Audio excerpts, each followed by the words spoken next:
Teďka máme pozitivní téma a to téma se týká úspěchu levice ve světě. Máme tady teda 3 hosty. První náš host je publicistka v srbském portálu Mašina Iskra Krstić. Druhý náš host bude Daniel Šukovič z komunistické strany Rakouska a třetím hostem bude Marika Taendler Walenta z Die Linke. Tak vás fakt poprosím už, jestli byste se mohli posedat, protože už máme trošku skluz a naši hosté nám jistě už chtějí říct, co mají pro nás připraveno.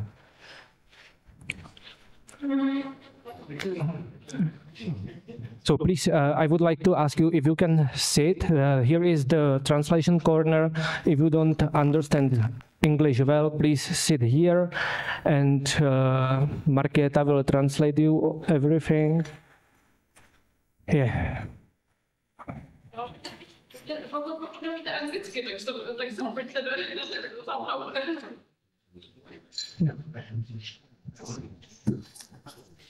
Yeah, so I hope we are everything ready.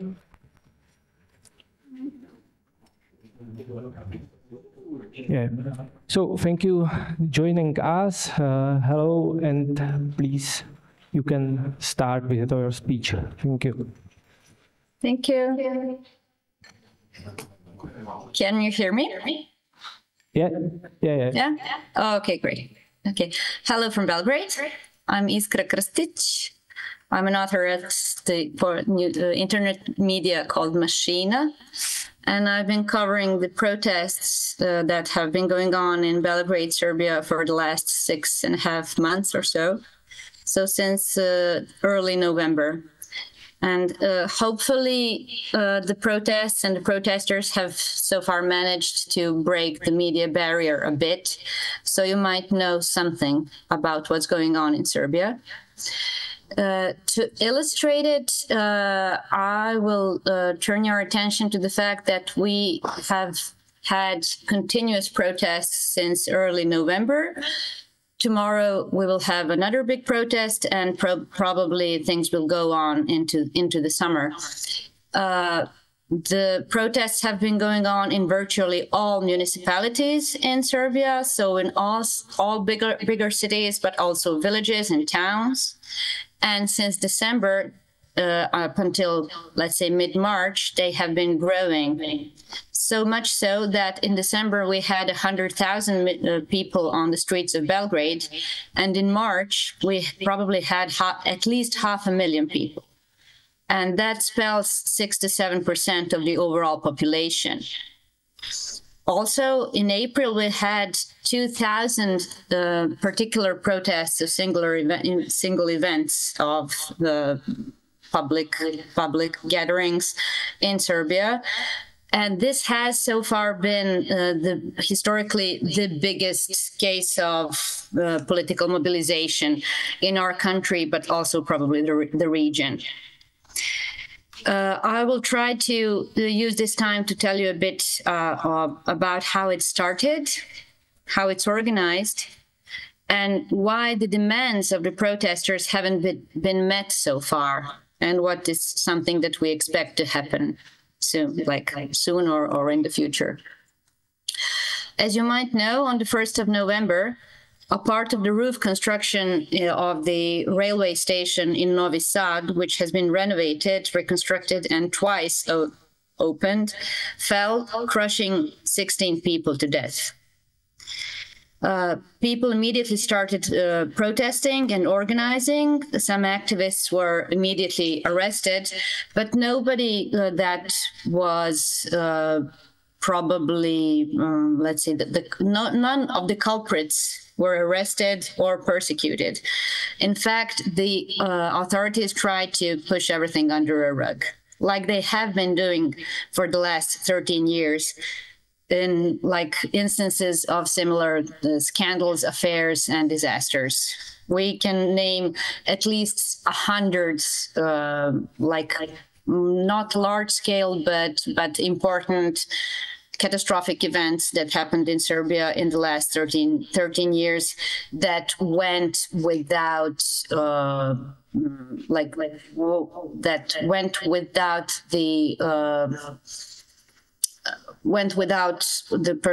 enough coverage by the judiciary or the authorities. So the opposition obviously called for protest, activists called for protests from different groups, and people started in November joining and standing in silence for 16 minutes to commemorate the death of then 15 victims. They were met with violence on the part of people close to the ruling party and also members of the ruling party. And when members of the ruling party attacked students in all the state universities, and there's like 4 big state universities in Serbia, blocked their universities, and very, very fastly from, let's say, late November to early December, entered into a complete blockade of the state university in Serbia. They were immediately backed by their professors, and also by a strike of the other workers in the sector of education, of those in elementary education and high school education, who have been demanding better existential better pay, basically, and more safety in their line of duty for several months. So this big protest has been dubbed students' protest, but I think that it's something combined. It's a student-led protest, but also something relying a lot on the workers in the sector of education, and also on the also backed by other citizens who are, I think, in favor of students' demands, so much so that 85% of the overall population supports the students' demands.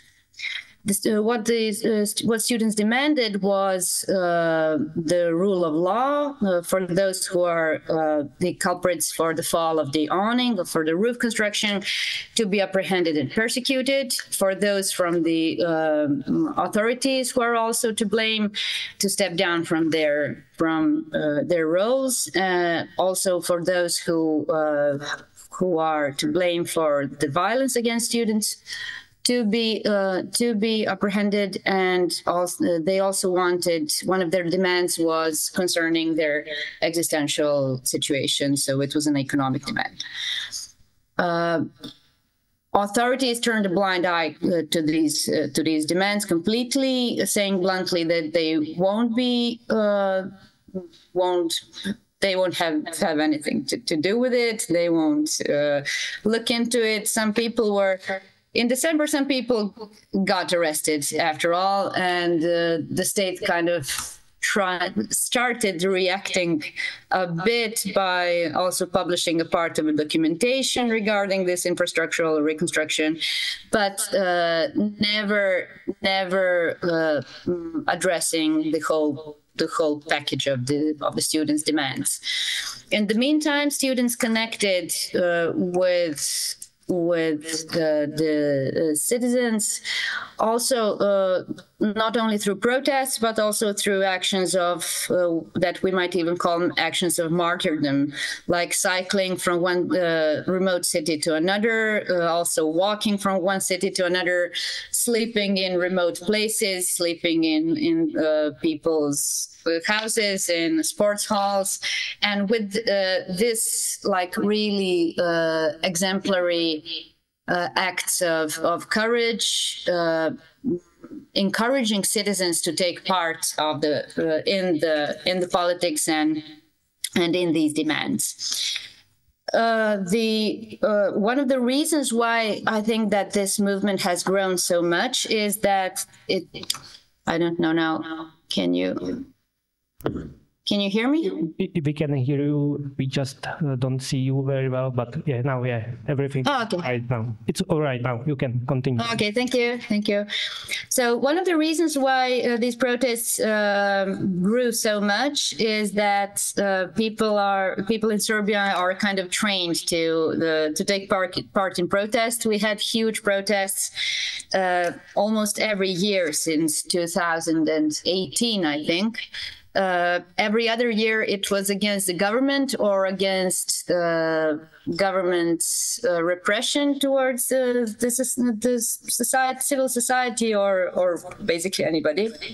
Also against violence, but most, like, I would say that what's maybe most interesting is the protest against environmental harm, especially the ones that were led against a huge lithium mine in Western Serbia that is planned by Rio Tinto, but also backed by the European Commission.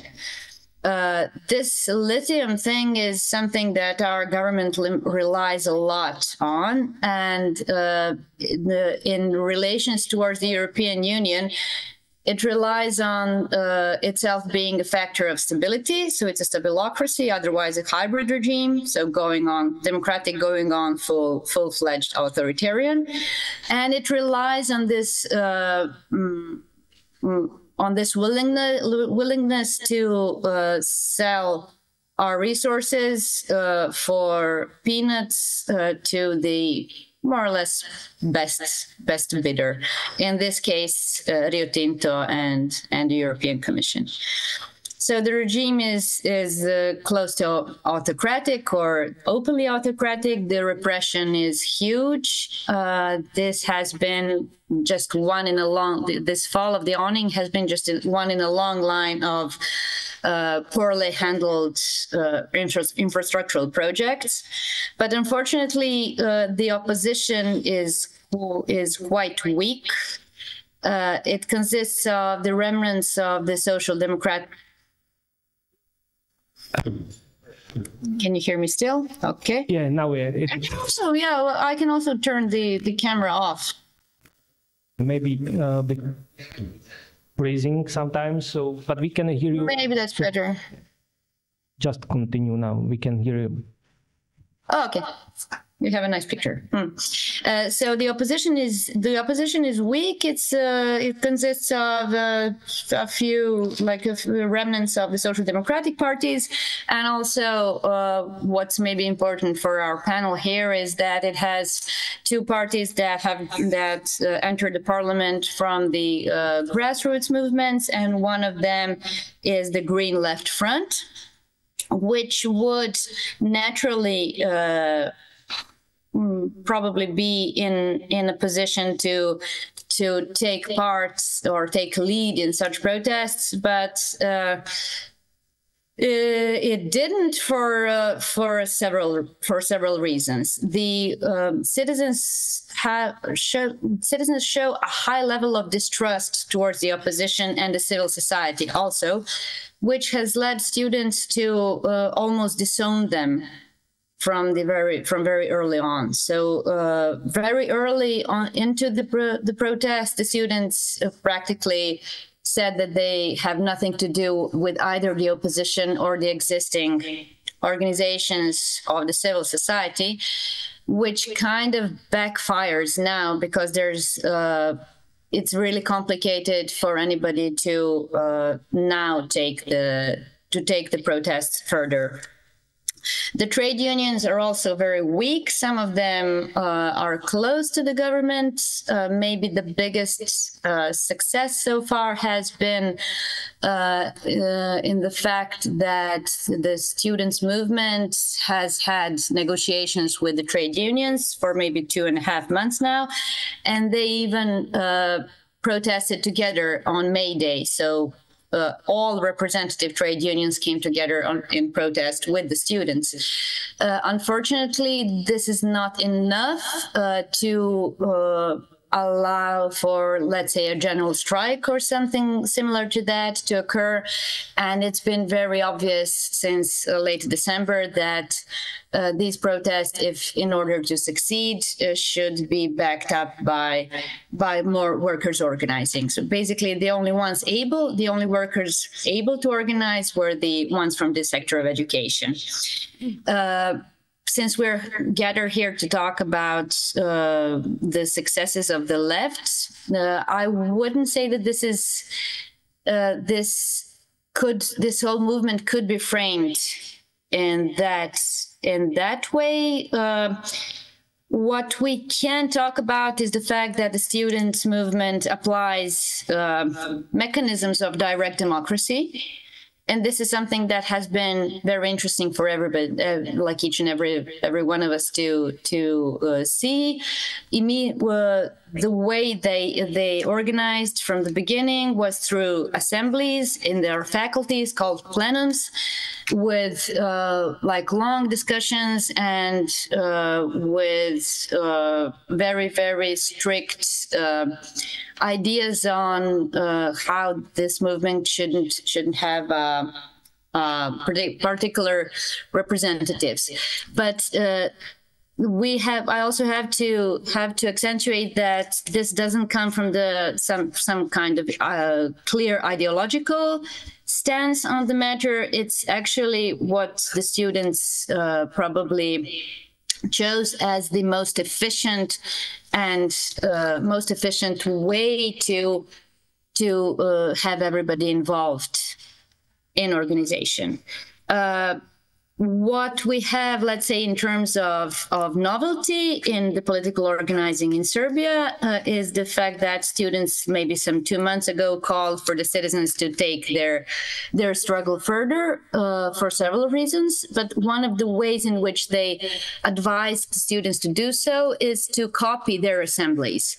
So immediately we had several hundred, I think, similar assemblies throughout the country, mostly in municipalities and in neighborhoods, copying what the students did and also relying on at least in form, in what used to be a part of workers' self-management in Yugoslavia.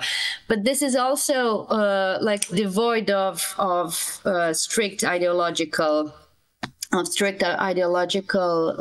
content, and it's also seen, although it cannot be just analyzed as such, it's seen by the citizens as a kind of a quote-unquote neutral way of organizing. The students' movement in itself, from the beginning, had these two, let's say, lines of thought. One was to push for more decentralization and to push for systemic change, and the other one was to try to formulate the movement and the pressure in a way that will lead to general elections. For strategic reasons, they didn't, I think, and also because of this clash, they didn't talk about general elections in the beginning, and they tried to avoid the authorities catching them in this kind of a trap. Because the authorities have had a lot of success in basically slashing the opposition and the civil society as the ones wanting to invest in dirty politics, as if politics is something dirty. But now the students also called for the elections, and this happened maybe some 15 days ago or something close to that. And this is partly because the authorities, so the government, which has taken the backseat for the first 6 months of the protests, has now again stepped up as the one leading the game, in the sense that they found a way to crush the university. And this is by bluntly showing that they will be willing to completely dismantle the state university in order to crush this students movement. Already several months ago, a lot of the paychecks have been taken away from the workers in the education sector, so their strike in the meantime more or less succumbed to the pressure, and the university was to follow. Now universities are trying to establish the online classes, and the students are left without their main their main backup. And in this critical situation, they called for the elections, and this is going to be the main demand of tomorrow's protest, hopefully huge, and also coupled by a blockade of 2 big bridges in Belgrade. Vučić has stated, and I will finish now, Vučić has first stated that he won't give elections, which is precedent, because we had elections on average, I think, every 2 years or something. In recent years, this illustrates the fact that he knows that the polls show that much less citizens trust him than several months ago. But now, I think yesterday, he stated that he will give the elections after all works regarding a huge infrastructural project called the Expo exhibition are done. So this exhibition is something to be handled by the whatever movement and civil society definitely in the future, because it weighs roughly 1/5 to 1/4 of the overall budget of Serbia. So it's estimated at 17.8 billion euros. And I'm not mistakenly saying billions instead of millions. It's really a huge project, which with so many huge parties and actors, financial actors who are interested in it, that this, together with the lithium thing, this will probably be the one project that's going to be crucial for how these things develop in the future. I think I used up my time probably.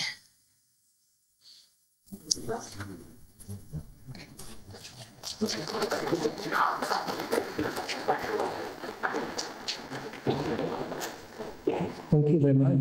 And let's have time for a few questions. So, Dobrý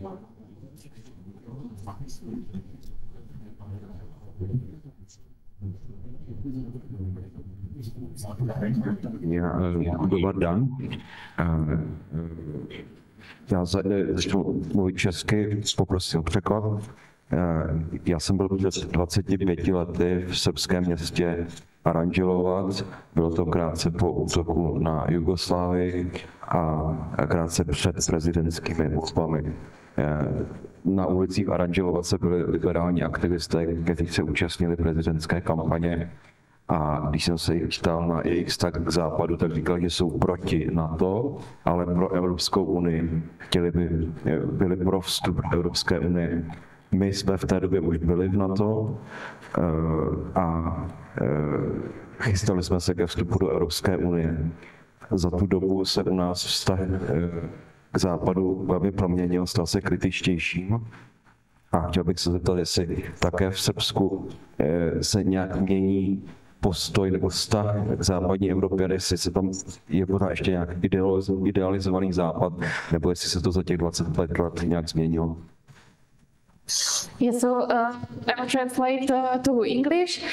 He said that 25 years ago he was in a Serbian town, Aranđelovac, and there were he met some students there, and he asked them about their relationship to NATO and the European Union and the West, and basically they said that they are against NATO, but they are for European Union. They support the European Union and joining the European Union, and he would. So he wants to ask if this had changed somehow in the student movement, like this relationship of the student protest movement to the West. Yeah. Do you want me to answer one by one? Yeah, that's probably the best way. In Serbian society in general, like in other European, like societies of the European continent, things have taken a turn to the right, and with it also. Coupled with it also a turn from the European Union. Like when I say to the right, I think in terms of conservatism. So according to research, some 75% of the overall population is conservative. And with it comes a part of the distrust in international actors, and also kind of I will maybe just in that respect stop there. Also, the students and the rest of the society, and this is, I think, the more important part, are aware of geopolitical circumstances and the geopolitical struggles between the big powers, so to say.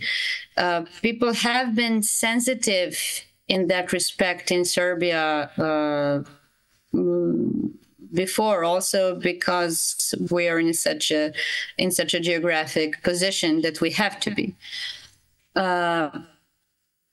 In the last several years, like I mentioned, the European Union, especially representatives of the European Commission and Germany, have turned a blind eye to the rising repression towards the civil society expressed by the government, and also they have been willing to back Vučić up, and a lot of strategies that were on the inside seen as detrimental to Serbia. And one of the biggest examples of this is the politics with regards to extractivism.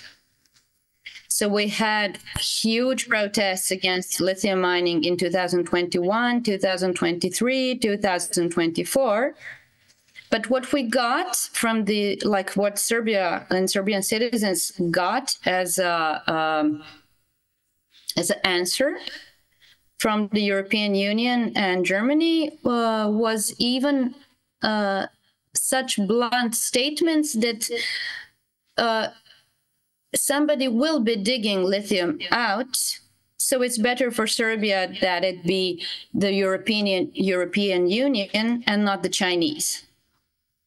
And this was said by Franziska Brettner from Germany. So this has steered. So such gestures have steered Serbian citizens away from the trust in European Union, and now they are. I think that people in Serbia and the students who are involved in the students' movement are very much in favor of some kind of larger or stronger sovereignty when it comes to economic issues, but also what they recognize as food sovereignty and water safety issues. we have had some maybe, so to say, good gestures with that in mind in the last 2 months with Marta Kos. She's from the European, what's it called? Main person for enlargement, saying in late March and reiterating in April that the students' demands are the same as the demands of the European Union. And what you can see across Serbia in the students' movement and throughout other forms of organizing is a kind of anti-imperialism. What is of course always a danger, it's that it goes hand in hand with nationalism. And this is something that, so nationalism and xenophobia in grassroots movements is something that the left organizations, the left and green organizations have been trying to fight and prevent for several years now.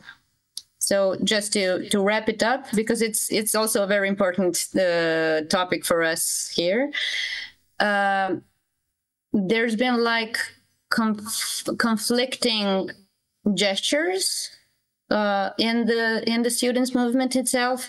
On the one hand, they rely on direct democracy. On the other hand, they are going around the state carrying national flags and even Orthodox symbols. And they have been criticized, criticized for perhaps being too nationalist. But what is possible, what's the possible good side of this is that they reclaim national symbols within a wider claim for anti-imperialism. This is something that, I mean, time will decide, but this is something that we are hoping for. Thank you very much. I'm afraid that we don't have more time to another question, so one more. Thank you very much. Yes. And I would like to ask the next speaker, Daniel Šupavič, for his speech. Thank you, Iskra, very much.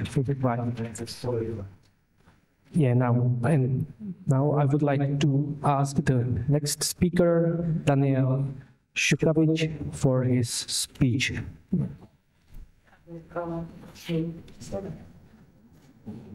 Hello, can you hear me? Yes. Yeah. Okay, very nice. So, dear comrades and friends, my name is Daniel Šupavič. I'm responsible for European relations in the Communist Party of Austria. It's a great pleasure to share with you the experiences we made and the recent successes we had as a force for progressive change.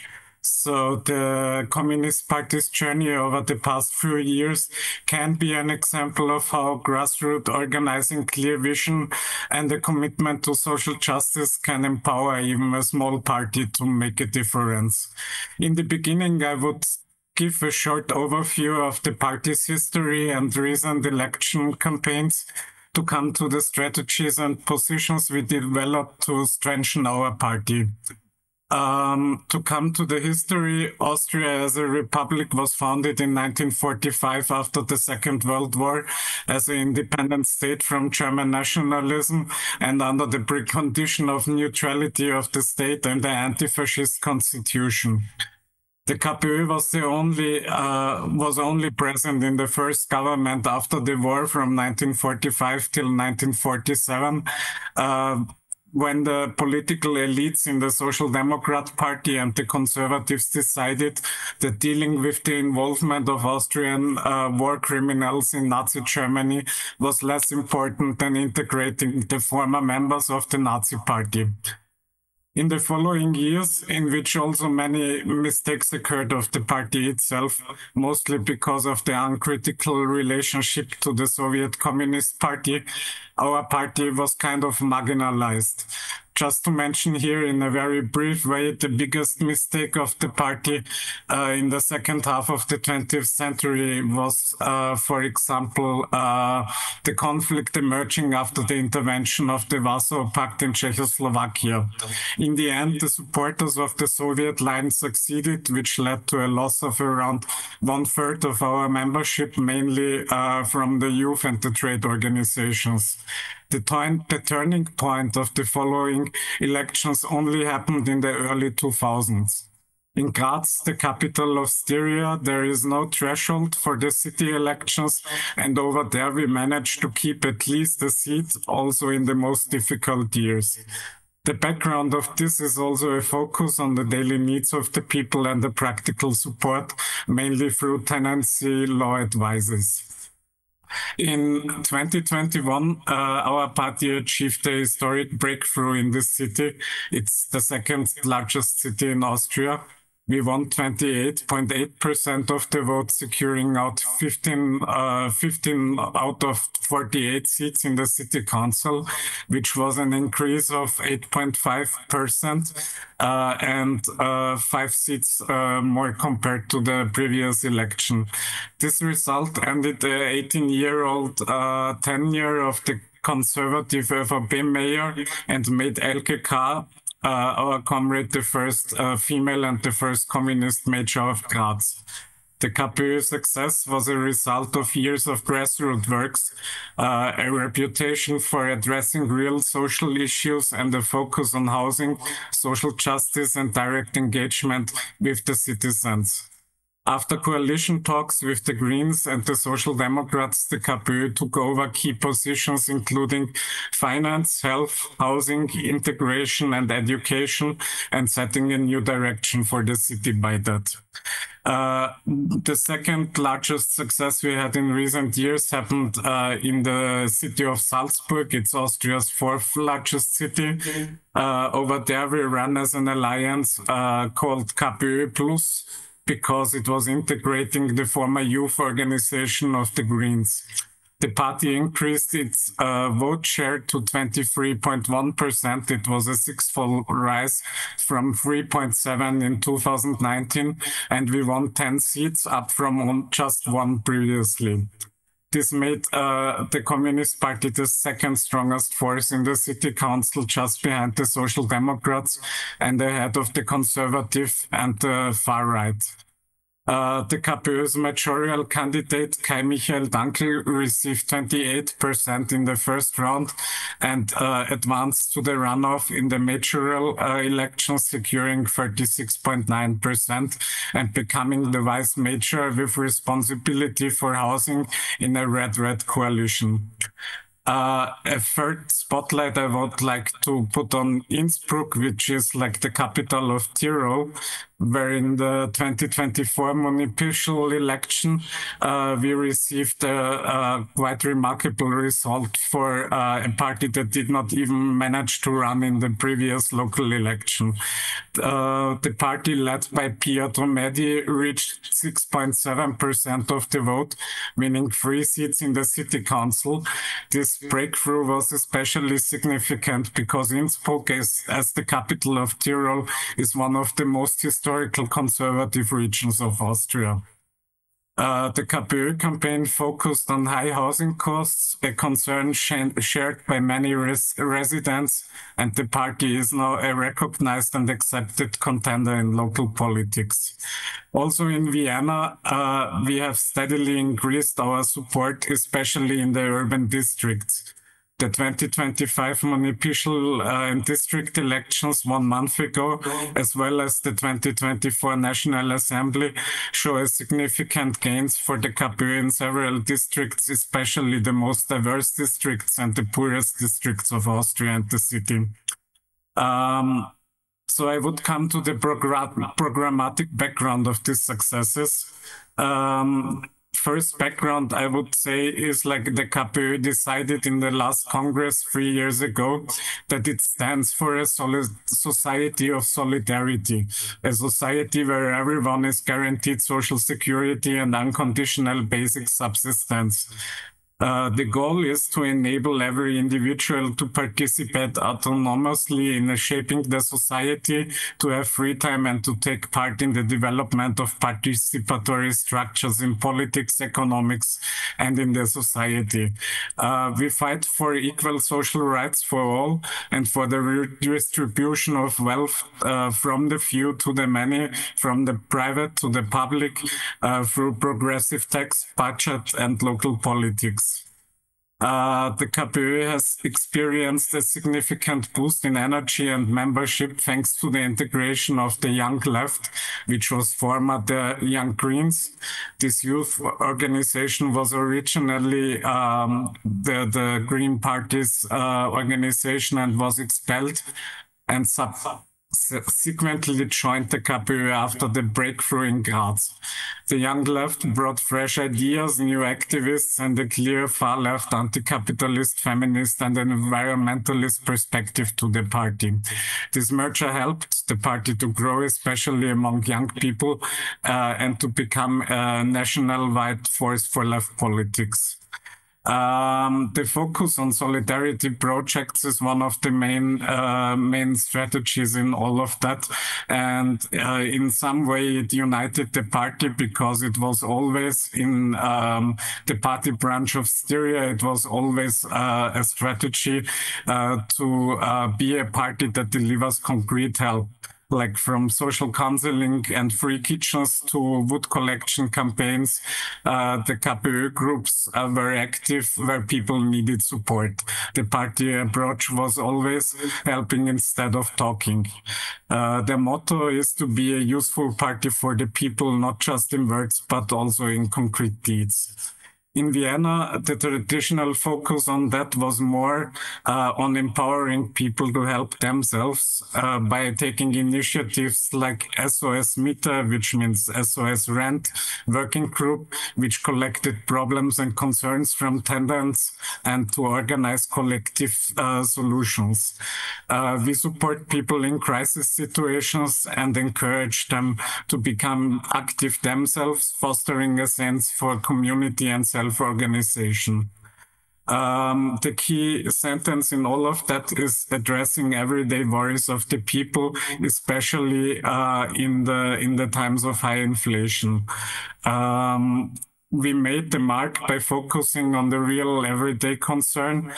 In Austria, as in many countries, the cost of living has risen dramatically, especially the rents. The KPÖ has been in the forefront of campaigns for rent freezes, rent caps, and the expansion of public and cooperative housing. Our party's slogan, "The rent is eating half of your income," resonates deeply with young people and families who struggle to make ends meet. Our campaigns have not only highlighted these issues, but also to propose concrete radical solutions, such as the expropriation and municipalization of large real estate companies. Our approach to the party building and the citizen engagement is inspired by the organizing methods of the US civil rights movement and the Black Panthers. The party does not just wait for elections, but tries to be present in people's lives every day.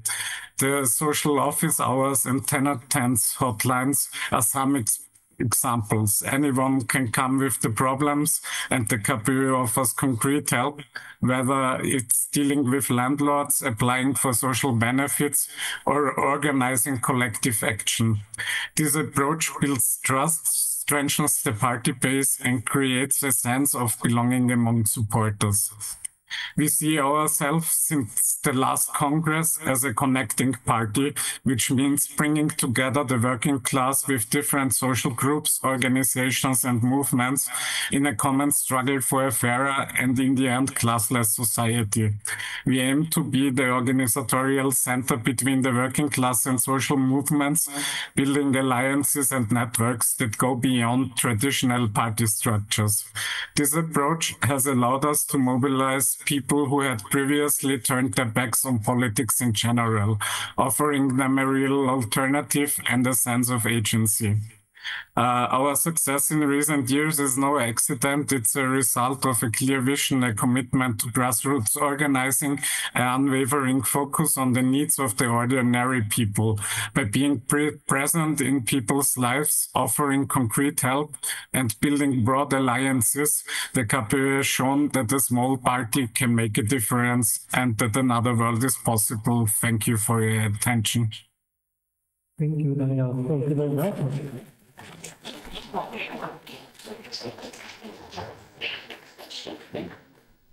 Otázky na Daniela?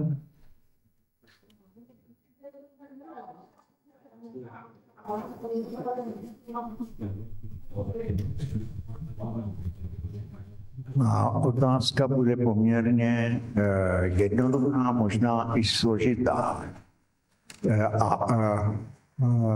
Když srovnáváte volební výsledky s 2 parametry v rámci regionálního dělení Rakouska a faktorů vyspělost kulturně vzdělanostní a vyspělost průmyslově institucionální,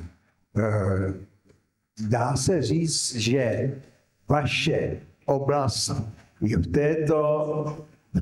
těchto parametrech na vysoké úrovni, anebo komplexitě těchto 2 parametrů, anebo jsou tam oblasti v Rakousku, které jsou charakteristicky významnější, ale organizačně méně schopné. Yeah, so I will try to translate this question.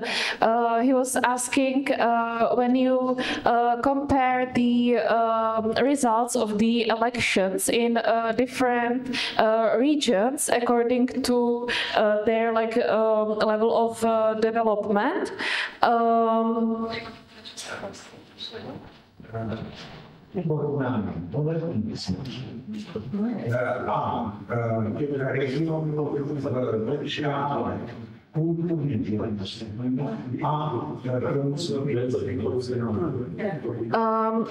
Yeah, so if you compare the regions and the results of the elections in accordance to the level of development in the levels of industrial development or educational development, do you see any differences over there, or is it all the same, or what does it say? Yeah, thank you for the question. I mean, I would say, of course, there is let's say, historical difference in the regions, because, for instance, Styria, where we have been always present in the past 50 years, 80 years even, was kind of industrial center during the second half of the 20th century, and that for sure made an impact on the party structures there and the way the party is functioning in that area. But apart from that, let's say, traditional approach, we can also see the more recent developments in the elections, that we are strongest mostly in university cities, like all of the cities mentioned before are university cities, and especially there the young members of the Communist Party managed to build trust and to integrate young people. Like, for instance, in the European elections, we all had, in the past year, we made among the voters below 20, we made around 10%. which is much more than we made in general. Like in general, we had about 3% in the European elections, and it's like kind of a pattern which is like also going through all these election campaigns I mentioned, because like having like regional elections on different times in different parts of the countries, like it is in a federal state like Austria, makes it possible to mobilize national-wide for elections which take part only in one city or one region.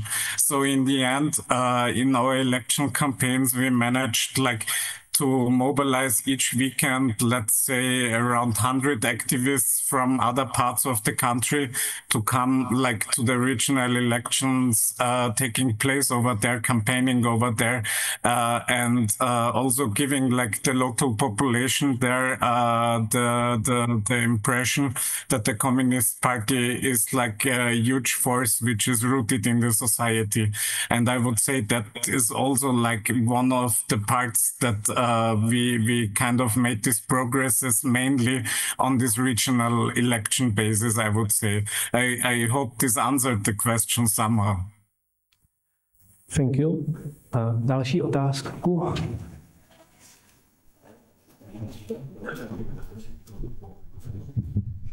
Je možné říci, že jste byli zvlášť úspěšní tam, kde předtím dlouho vládli lidovci a tím pádem tam byl podvyvinutý sektor komunálního bydlení ve srovnání s naprosto vzornou Vídní?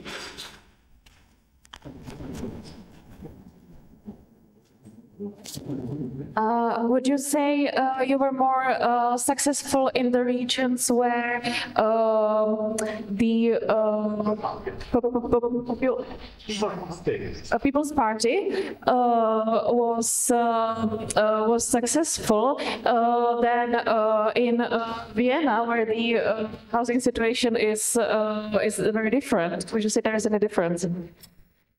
In short, yes, I think that's like a big factor. I mean, it's not especially like the Conservative Party or the Social Democratic Party, because, for instance, in the city of Salzburg, the Social Democrats also had a stronghold there, and still we managed to make over 20%. It's more like how the Social Democratic Party we are confronted with is acting in the different regions and areas. In Salzburg, it was not so much the left wing of the Social Democrats Party, while in Vienna, the Social Democratic Party has a history for now nearly 100 years of being like the left force in the city, and it's much more difficult to gain foot in Vienna than it is, like, for instance, when you're confronted with a conservative city government or with a right-wing Social Democrat city government. But still in Vienna, through all the corruption and the long time they are in power over there, more and more people try to find an alternative towards this Social Democratic Party we even have in Vienna, which is like not building as much as communal houses as it would be possible, and it's like, let's say, they are a shadow of their own past from the 1920s, 1930s, where they were like building Vienna as a red model city against the conservative countryside. This time is more and more fading out because also the party has forgotten their own traditions, and we try to keep up and connect with even that traditions, even if it does not come directly out of our own party history. But I think slowly but surely it's working somehow. Thank you. The last, poslední otázka. Čtyřikrát. Tak prosím už jenom krátce. Hello, can you say us please briefly how you were able to find a way to the working class and to the ordinary people, because we have the experience with this kind of, we are not able, I think we have a good theory and so on, but we are not able to find a way to the working class and to the ordinary people, to the people who live in rent and the other ones, So the question is, how is the concrete way, how you do it to, not to force, but to persuade these people to listen to you, to your proposals, to your politics and so on? Thank you. Thank you for the question. I would say, like, that with all the social tensions and the social cuts of the recent years, many people became, especially working class people, became completely disillusioned with the whole democratic system and more or less regarding themselves as kind of anti-political, which also opens the door for them, for instance, voting for the fascists, for the far right, because they are the strongest sign of protest against like this system present here.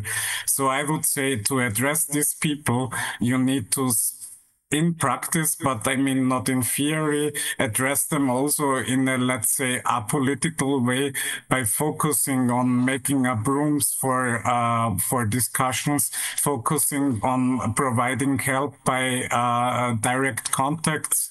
And for instance, in our last election campaign in Vienna, we saw really quite good successes even by handing out food to these people.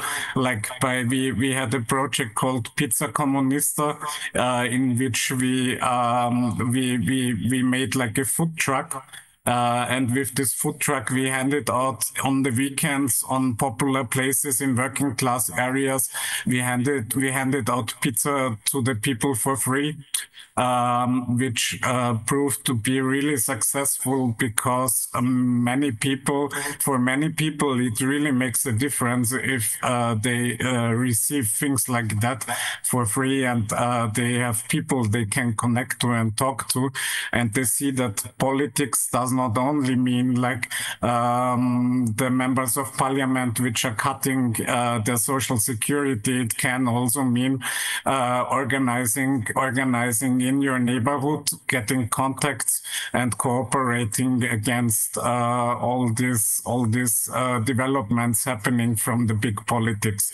So I would say like a shift of perspectives and not like trying to make like, how to say, direct propaganda on the people is working, but building up connections, building up trust from grassroots, not necessarily starting from political discussions, but starting about how has your neighborhood changed, what would you like to make a difference over there, has shown for us much more success than the classical way of political campaigning, I would say. For your answers, thank you. And now I will ask the last speaker, Marika, please.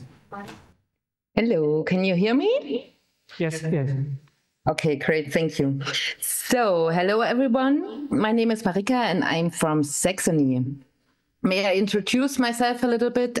So I had been worked during the last 14 years at the European Parliament in Brussels, the German Bundestag, and at least as a member of the Saxon State Parliament.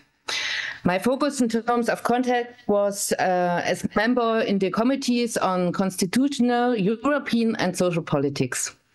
Before my 5 years as a member of the Saxon State Parliament, I had been worked as spokeswoman for Gregor Gysi as president of the European Left. And I was member of the party board from 2011 until 2017. Additionally, I have been involved in the regional association of my party, where I'm also chair of the structure, also it's in Saxony, Mittelsaxen, for over 14 years in a very rural area in the eastern part of Germany. So we are neighbors. I think I have knowledge about the different levels over the years, have an overview of the different procedures, the various communication strategies, and the necessary changes we do and we have to do. Yeah, last year we had a difficult starting position. In June 2024, we were in the, I would say, political death zone as a party.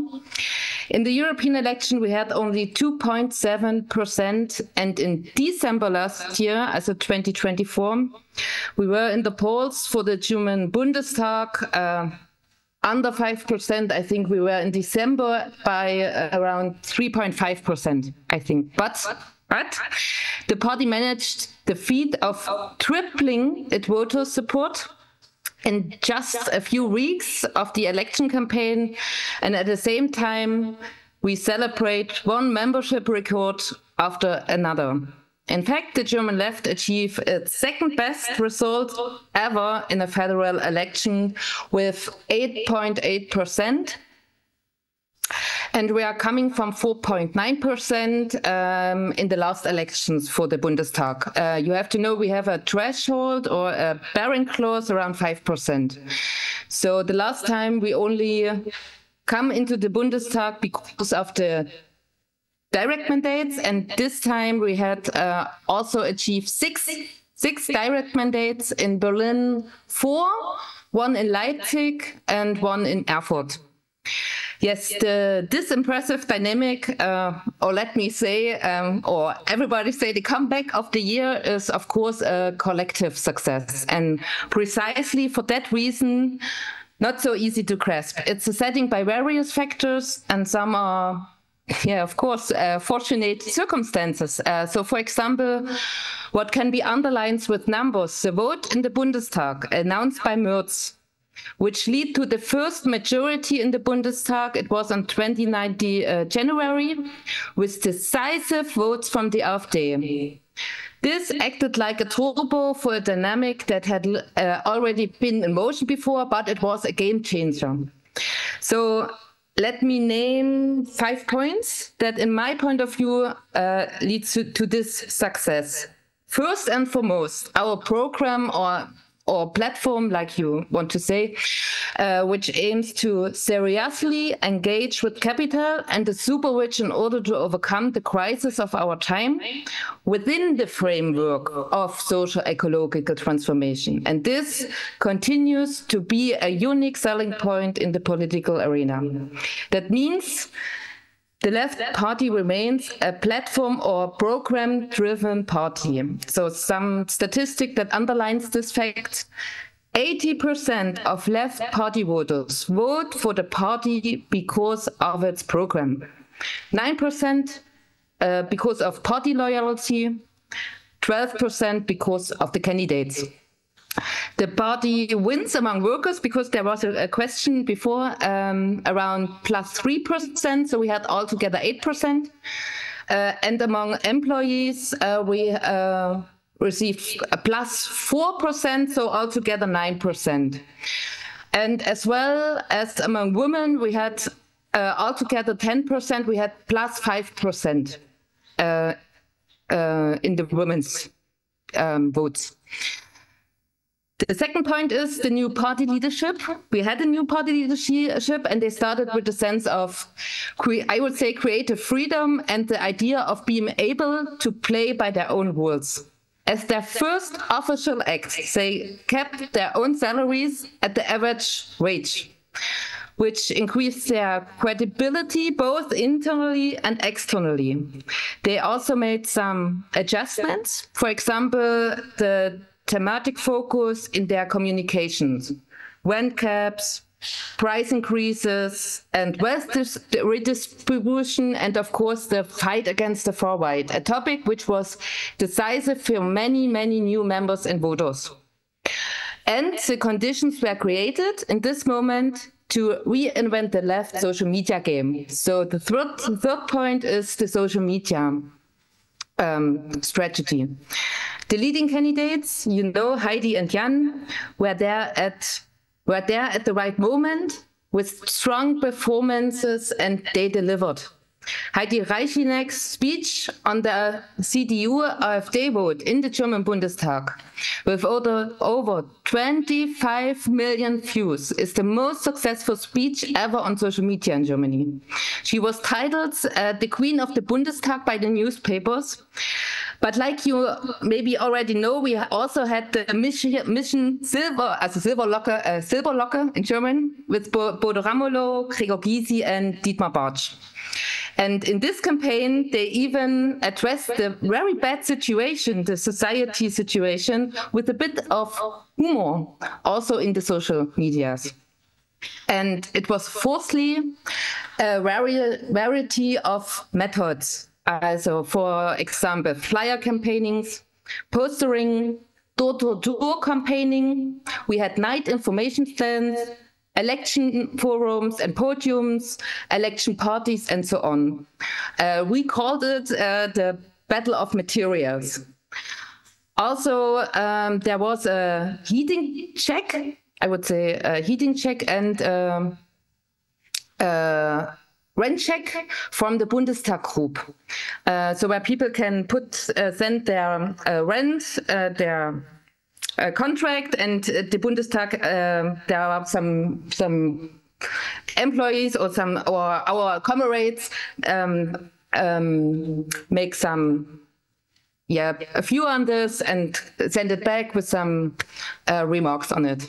So this rent check and the coast check from the Bundestag group. With this, the party demonstrated its practical added value. We had major events where people are flocking to our place. Comrades are being celebrated like stars and so on. I think this area, this atmosphere, I'm in the party since 15 years, over 15, 16 years, and I never had such experience. But the 5-point, of course, and to make it clear, the entire party stared into the abyss after the 2024 European elections and was accordingly disciplined. The fact that the party moved quickly, the fact that the party was able to agree on the two top candidates within 72 hours is an expression of this new unity. Accordingly, the entire election campaign was characterized by unity and also ran without any technical errors. By election day, the party was able to knock on more than 600,000 doors across the country. The practice of door-to-door discussions proved to be a useful counterpart to the social media offensive, an important tool in the analog space to get close to the people. But not only the entire party, also the social left has looked into this abyss, to a Bundestag without a left-wing party. And as a result, there were not only new members joining the party, but also a broad spectrum of election appeals, statements, positive newspaper commentaries, and other forms of direct or indirect support from the newspapers to influencers, trade unionists, and movement actors. Overall, this created a social, I would say, tailwind for the party. Yes, so as a resume, the dynamic around the left is impressive, yes, but it is, in fact, a new founding of the party. Around 60% of the left members have joined since 2021, also since the federal election in 2021. And more than 50% have joined since Wagenknecht's departure. So one of the key challenges for the left is to retrain these voters in a long term. Given the membership boom, it will not be important, now be important to analyze the political situation with this success behind it and set sails for a new and more open future. And despite all the positive sentiment, we have to acknowledge that the AfD is the strongest party in all Eastern German states. And the AfD is over 20% German right. It has established a stable hegemonic network, and overall we are likely in a dynamic of fascism. where it is currently unclear what course the CDU, CSU, and its associated power allies will take. So I hope you have an impression of the last weeks and months, and thank you. Thank you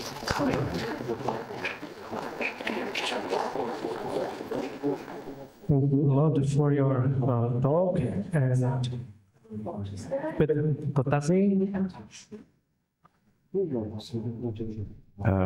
Guten Tag. Meine erste Frage ist privat. Wissen Sie Name Heiko Kozel? Ja. So bitte, ich bin Radek, meine Grüße für Heiko zu Lausitz. Ja, und zweite Frage ist bitte mit Übersetzung. Ja.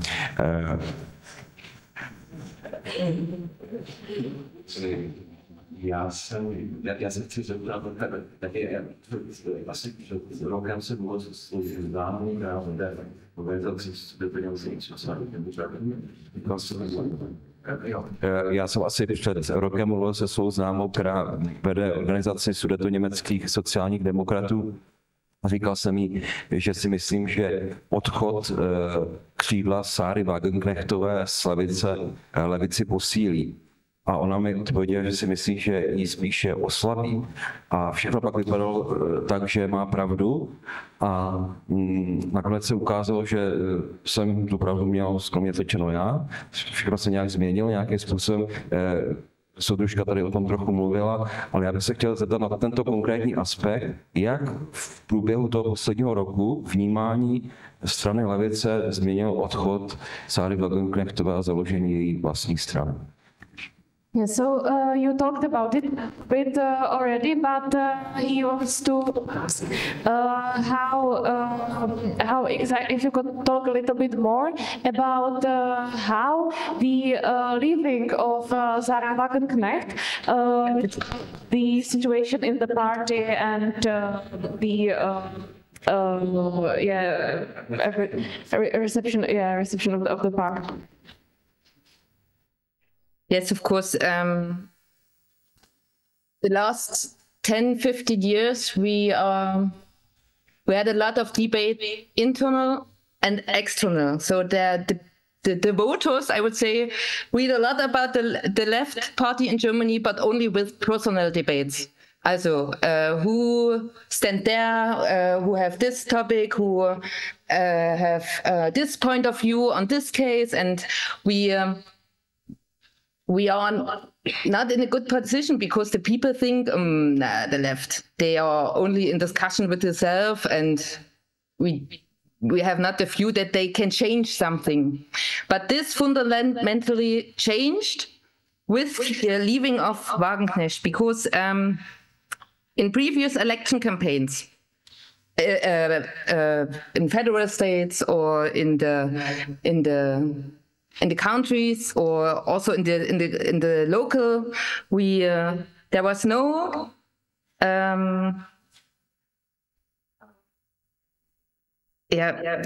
I would say it otherwise. In the federal state election, there was always interference from the Bundestag, from the left group in the Bundestag. There were discussions, and there were a lot of trouble, and you can, I explained this like, you can jump up, jump down, but nobody hears you.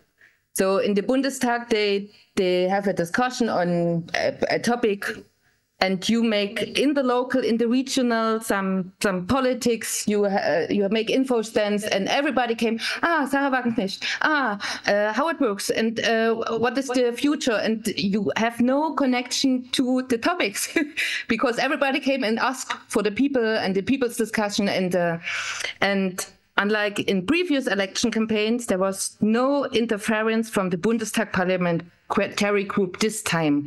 I think this allowed the party to operate freely, and what's more, the Bundestag group even cooperate with the party. That was also new. They created a true team play, and the people recognized this. I think that was also a game changer in the viewing of the party in the people's eyes. Thank you. Další dotaz.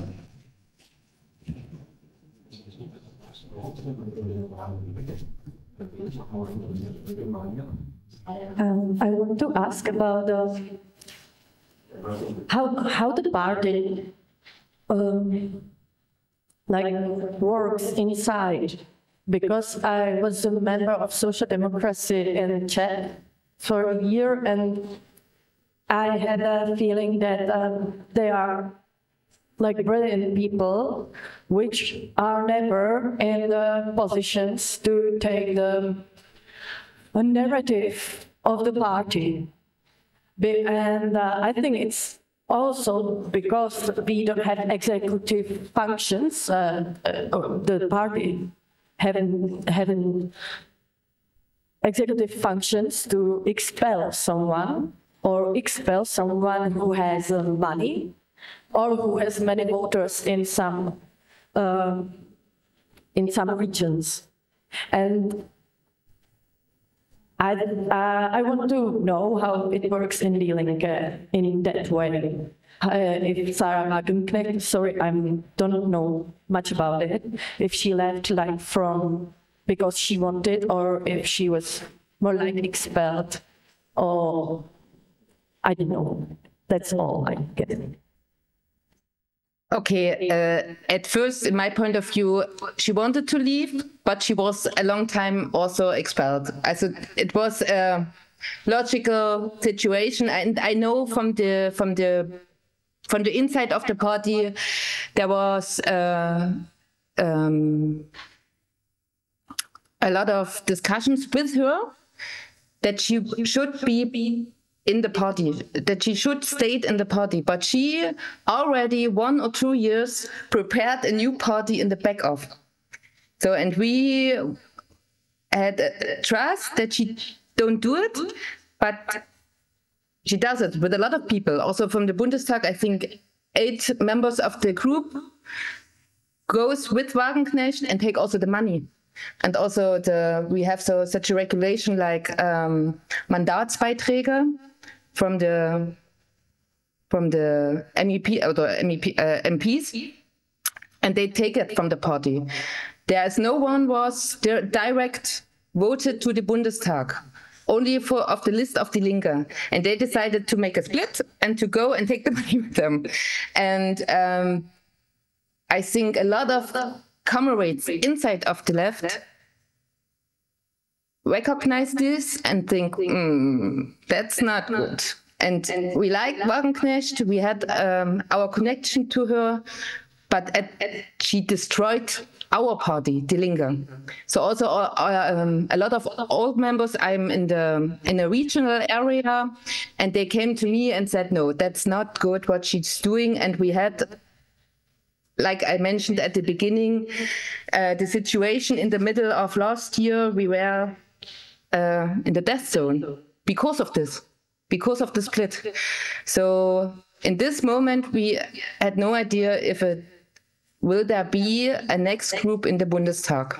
And then it was like a free Befreiung, so the party, they leave, and in this moment, there was this decision. And then we decided, okay, goodbye, we go on. We recognize there's a lot of youth that are not coming to our party because of Sarah Wagenknecht. That was a fact. And so we decided, okay, we try to connect both. We make social media, but we also make door-to-door. And inside the party, we discussed with our comrades. So we have a structure. The low level is Ortsverbände, then the Kreis level in Germany, Kreisverbände, and then the Landesebene, and then the federal Ebene, also 3, and everybody discussed with their people, okay, what we should do now. We have no other choice to go on. We have to fight. We have put all the money in this elections. It was also clear. And for example, in December, I told it before, 3.5% in the polls. And I never forget this phone call with a comrade from me, from my region, and he said, what we should do when we have no group in the Bundestag. And I said, I have no idea, because we have no level of the newspapers. Nobody have, there's no press media interest in a left who's not in the federalist, in the Bundestag. So I have no idea what we should do, but we decided we go on, we go on, we go on. And that was the mentality, I think. It was like all together, we had a lot of discussion inside about topics, the war in the Ukraine, Israel-Palestine debate, and so on. But in this moment, we said, okay, stop. We go together. It was one party, also the Bundestagsgroup and the party board, and we fight, we fight. Thank you. Další dotaz.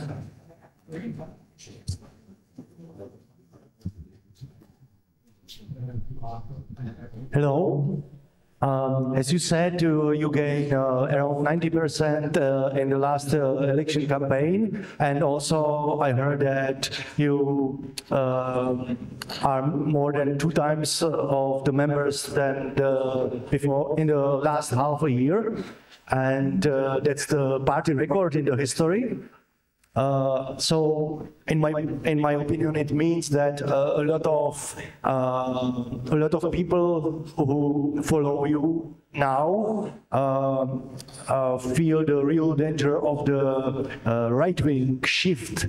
Or to the shift to the right, yeah, and now are expecting the real politics against this. Yeah. So my opinion is that the election campaign was only the beginning, and now starts real campaign. Yeah. So if I can give you an advice. I can say that you should go to the streets now more than before. Yeah, I know it's very difficult and so on. Yeah, but we really appreciate, I think, your work at the universities as about the studies against Gegenrechts and also the collective speaking about the workers on the level of the workplaces and so on. So I think you have to continue with that. And my question is that what do you think about the proposal to establish the action conference of Die Linke with the new party members and also the other members and with the others from the university, schools and workplaces you have in contact with them to discuss the programmatic goals and the program of Die Linke, how we can fight against the shift to the right and how we can connect our work or our ordinary I think economical proposals with the fight against the system as itself, which can create which can solve the real problem of the working class people and the students and the shift of the right. Thank you. Yeah, thank you for this question. I have more facts about the election. So one fact is that in no other election we received more votes in the western side of Germany. It was the first time the eastern part was in the party going down and the west side goes up. By my daughter, sorry. Genau, and the other one is that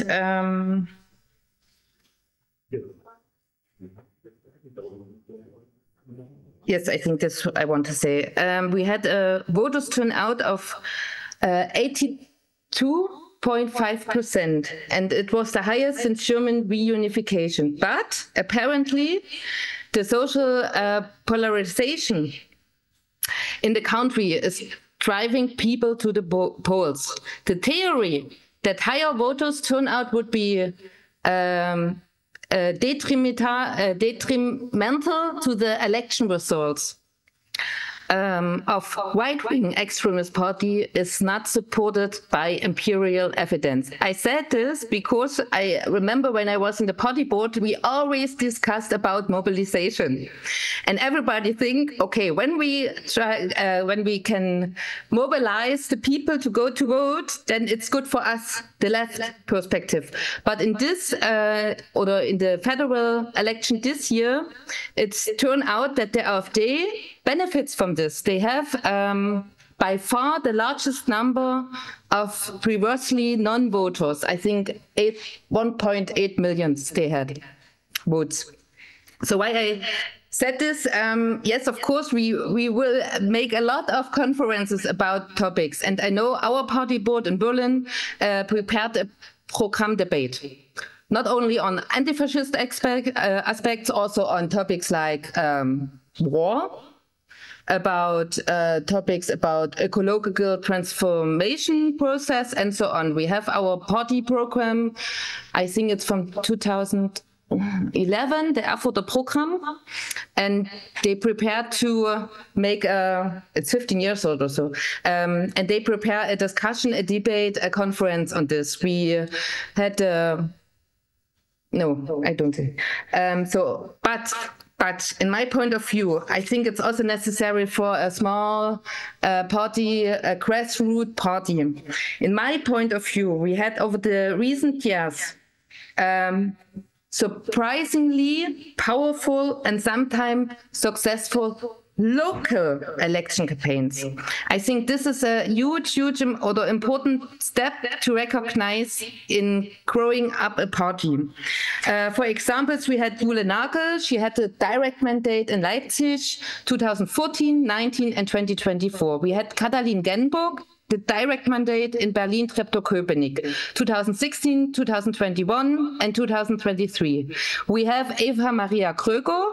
She wins the mayoral election campaign in Rostock in 2020. The first election campaign that was won thanks to intensive door-to-door campaigning with external support. So comrades from all over Germany came to Rostock to support her with the door-to-door campaigning. And at least, for example, in my region, in the middle of Saxony, Saxony is right wing. We have a lot of voters for the AfD. We have Freie Sachsen.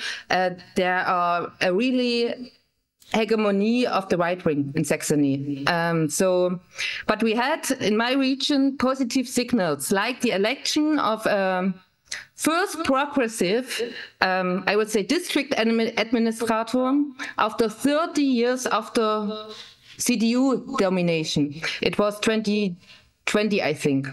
All these successes are always snapshots, but they gave me and us courage, and our comrades courage, to run for the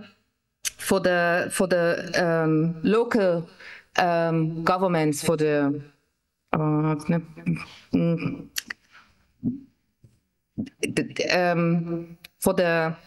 Räte, I would say, also Gemeinderäte and the small structures in the commune, in the local, in the regional spaces. I think there we have to grow up step by step to build, and you or other parties to build a fundament.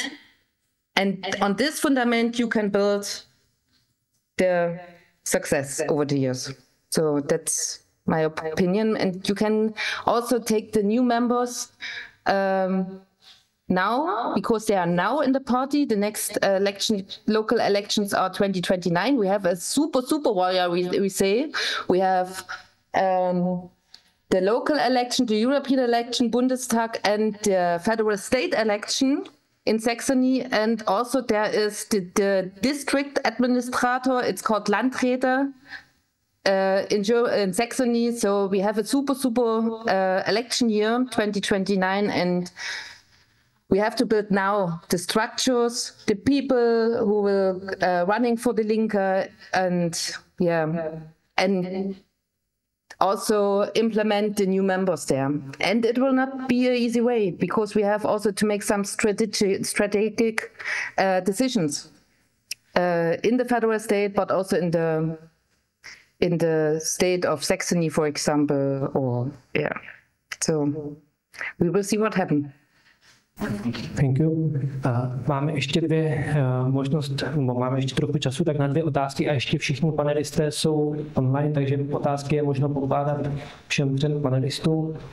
Tak poprosím jenom opravdu jasný, krátký dotaz pro všechny, tak nejdřív tady Jan a...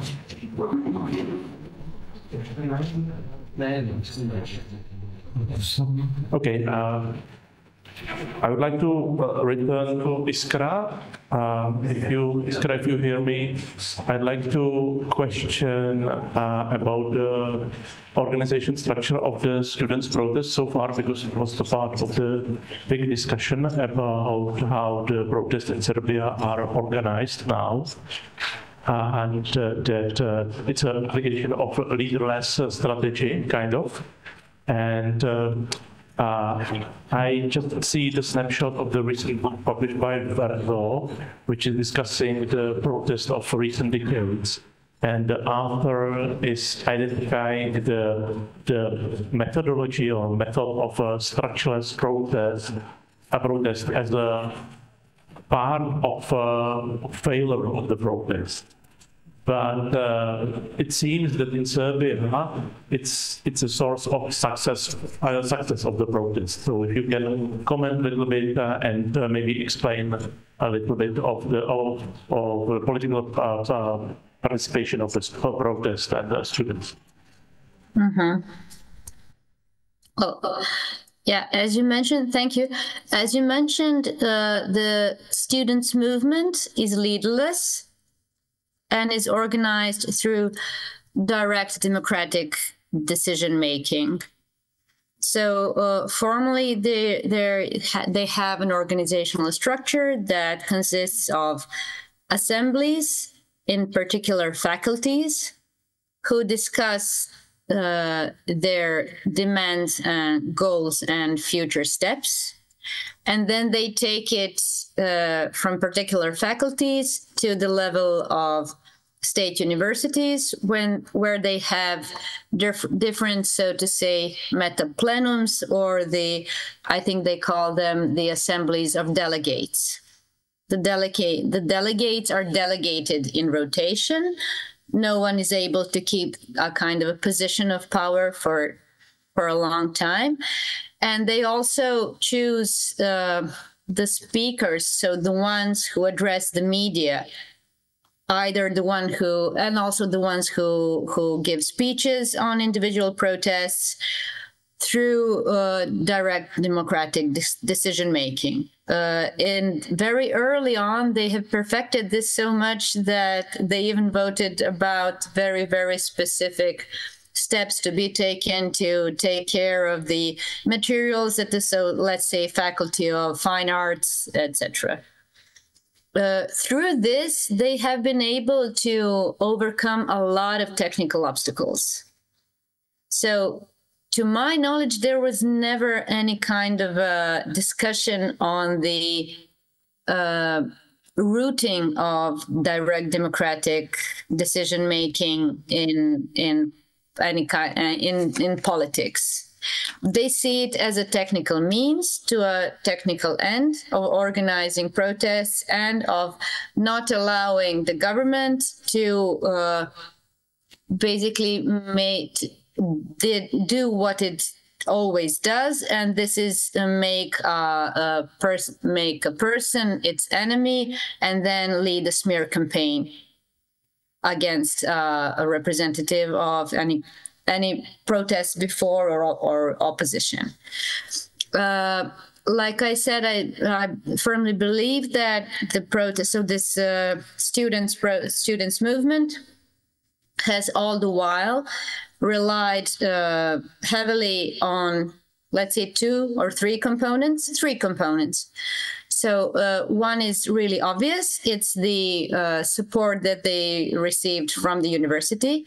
Our university still has formal autonomy, but they needed the backing of the professors and the rectorate to be able to be so successful.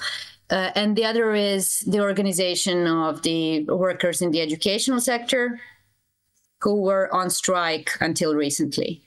The third component is the organization, like the grassroots organizing of people throughout the country that was established in the years prior to this, so in the last 5 to 10 years, mostly through grassroots movements against different kinds of trampling on human rights and different kinds of water grabbing, land grabbing, housing grabbing, you name it. So we have a really high level of criminality coming from the state, and people have organized against this, especially in the last 5 years in the way of environmental movements. So these people are interconnected. The civil society is the informal civil society is very much connected. The formal civil society is very much interconnected and has its own platforms. So in terms of mobilizing within the goals of reaching the goals of the movement, of being on the streets and being present in the public sphere, this has been going on well. What it is lacking is another type of organizing, and this is workers organizing and a strong opposition. This is what we lack in order to have a clear political bloc and achieve either the respect for the demands of the students' movement or a complete political change. So trade unionism is almost prevented from existing in Serbia. So trade unions are, like I said, really weak. And in a lot of cases, its trade unionism is in fact prevented in privately owned enterprises. So this is what prevents this protest to be backed up by this other component, which would really then present a pressure to the government. And the third thing is third problem is the weakness of the opposition, which has also this stems out of 2 factors. One is the fact that the opposition itself isn't really good, and the other is these last 12 or 13 years of really, really relentless smear campaigns against the opposition and the civil society done by the people who perfected this trade of smear campaigns and authoritarian media in the 90s. So I would say that in terms of mobilizing, the success is immense. But in terms of organizing, we have a problem with the lack of needed, so to say, social infrastructure. Thank you. Možná jeden úplně poslední krátký dotaz. Krátký dotaz. Kdy začnete preferovat třídní uvědomění všech proti superstředí? I'm so sorry for this guy. Yeah,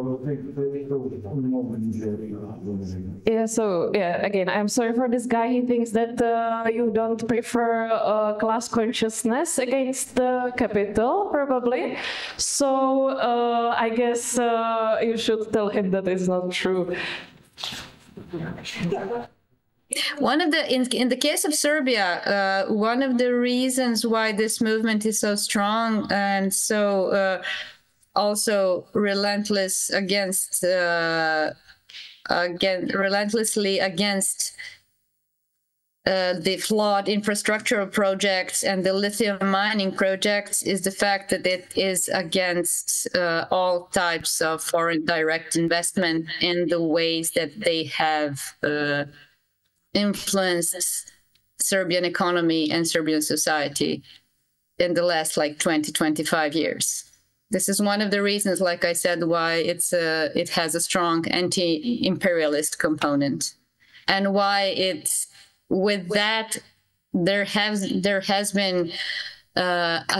been attempts to portray it as only being against the European Union, or only being against, I don't know, or being the servants of Chinese or Russian capital, financial capital, or whatever. But in the case of Serbia, one thing is for sure: it's against this type of economic and resource extractivism that is represented in the pressure of foreign financial capital towards foreign direct investment-led economic policy. Thank you very much. We have to finish, so thank you all who joined us, and thank you for your advices and your encouragements, and thank you and have a nice evening. Bye.